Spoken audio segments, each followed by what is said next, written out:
Assalamualaikum warahmatullahi wabarakatuh. Salam sejahtera, semoga kita selalu diberikan kesehatan, keselamatan, keberkahan oleh Allah Subhanahu wa Ta'ala. Oke sahabat beriman yang dirahmati Allah Subhanahu wa Ta'ala, inilah beberapa makhluk Allah yang muncul di akhir zaman pada akhir zaman nanti, yang akan turun mulai dari keturunan manusia, hewan, dan iblis. Makhluk-makhluk ini akan turun dan dibangkitkan menjelang hari kiamat saja sahabat. Sebelum waktunya tiba, tidak satupun orang bisa melihatnya. Dan tentunya semua sahabat penasaran dengan penayangan kami kali ini.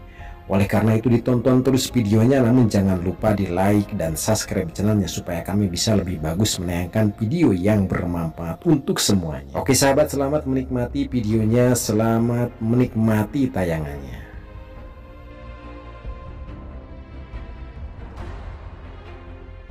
Berikut ini ada beberapa makhluk yang akan keluar menjelang di hari kiamat. Yang pertama adalah Azazil sahabat. Azazil adalah nama asli dari iblis yang merupakan bapak dari bangsa jin. Sedangkan teori lain nama iblis adalah Al-Harits. Sebelum dilaknat oleh Allah Subhanahu wa Ta'ala, Azazil memiliki wajah tampan, memiliki sayap, serta rupawan cemerlang. Selain itu, dia juga berilmu serta paling banyak melakukan ibadah dibanding dengan yang lainnya. Namun karena kesombongannya, Allah mengubah kepalanya seperti kepala unta, dadanya seperti daging yang menonjol di atas punggung, kepalanya seperti wajah kera, dan kedua matanya terbelah pada sepanjang permukaan wajahnya. Hidungnya terbuka seperti cerek tukang bekam, dan bibirnya seperti bibir lembu sahabat. Taringnya keluar seperti taring babi hutan, dan janggutnya terdapat sebanyak 7 helai. Namun Azazil diberi umur hingga hari kiamat. Dan yang kedua adalah Dabat Al-Ard. Dabat Al-Ard berarti binatang buas atau monster yang muncul dari perut bumi. Dalam Islam, binatang ini masuk sebagai salah satu tanda sebelum datangnya hari penghakiman. Monster ini akan keluar dari kota Mekah dekat Gunung Sofa. Setelah matahari terbit dari barat, ia akan berbicara dengan kata-kata yang fasih dan jelas. Dabat Al-Ard akan membawa tongkat Nabi Musa dan cincin Nabi Sulaiman.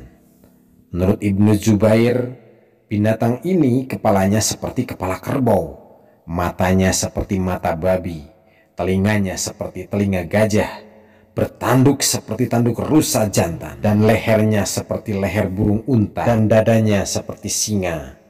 Warna kulitnya seperti kulit harimau, pinggulnya seperti pinggul kucing, ekornya seperti ekor biri-biri jantan, dan kakinya seperti kaki unta sahabat. Dan yang ketiga, Anka. Anka adalah seekor burung besar misterius. Dalam mitologi Islam, burung ini disebutkan namanya dalam buku karya Zakaria Al-Qaswini yang berjudul Makhluk-makhluk Ajaib dan Hal-hal Aneh yang ada pada burung raksasa ini. Pernah dikisahkan oleh Al-Kaisai bahwa burung tersebut seperti pada zaman Nabi Hanzalah dengan umatnya yang disebut As-Anqa, berhasil dibunuh dengan cara meminta doa kepada Allah Subhanahu wa Ta'ala untuk mematikan dan memutuskan keturunannya. Al-Kaisai menceritakan bahwa burung ini tinggal di sebuah gunung tinggi yang bernama Gunung Falaj. Apabila burung ini terbang, maka ia sanggup menutupi matahari seperti awan. Bulunya memiliki warna yang sangat banyak. Lehernya seperti leher unta, memiliki 4 sayap, 2 panjang serta 2 lagi ukurannya lebih pendek. Dan yang keempat adalah Imam Al-Mahdi. Imam Al-Mahdi atau Muhammad Al-Mahdi adalah seorang muslim berusia muda yang akan dipilih oleh Allah Subhanahu wa Ta'ala untuk menghancurkan semua kezaliman dan menegakkan keadilan di muka bumi ini. Dalam beberapa hadis, Imam Al-Mahdi akan memimpin selama 7 atau 8 tahun masa kepemimpinannya. Imam Mahdi akan membawa kaum muslimin untuk memerangi Dajjal, sehingga membuat Dajjal keluar dari persembunyiannya dan berusaha membunuh Imam Al-Mahdi.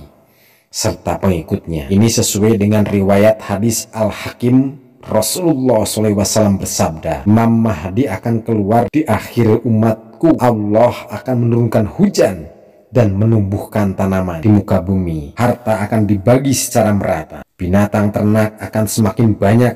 Begitu juga umat akan bertambah banyak. Dan yang kelima adalah Ya'jud dan Ma'jud. Ya'jud dan Ma'jud adalah dua bangsa yang sangat besar jumlahnya, muncul pada akhir zaman yang memiliki kekuatan sebagai perusak dan penghancur kehidupan di muka bumi. Kisah tentang kaum ini terdapat dalam ajaran agama Yahudi, kitab Kejadian umat Kristen, dan kitab suci umat Islam. Ya'jud dan Ma'jud masih keturunan Nabi Adam, sebagaimana dijelaskan dalam hadis sahih Bukhari dan Muslim. Walaupun memiliki dari jenis manusia keturunan Adam, mereka memiliki ciri khas yang berbeda dari manusia biasa. Ciri utama mereka adalah perusak dan jumlah mereka sangat besar, sehingga ketika mereka turun dari gunung seakan-akan air bah yang mengalir. Dan yang keenam adalah Dajjal, sahabat. Dajjal adalah tokoh kafir yang jahat dalam cerita Islam. Ia akan muncul menjelang kiamat. Nabi Muhammad SAW bersabda, sejak Allah Ta'ala menciptakan Nabi Adam alaihissalam sampai ke hari kiamat nanti, tidak akan satupun ujian yang lebih dahsyat daripada fitnah Dajjal. Nabi Muhammad SAW mengingatkan para pengikutnya untuk membaca dan menghafal 10 ayat pertama dari surat Al-Kahfi sebagai perlindungan dari fitnah Dajjal. Oke sahabat, itulah 6 makhluk Allah Subhanahu wa Ta'ala yang akan keluar di akhir zaman nanti. Semoga ulasan ini bisa bermanfaat untuk semuanya dan bisa menambah pengetahuan buat sahabat sekalian. Akhirnya kami undur diri. Assalamualaikum warahmatullahi wabarakatuh.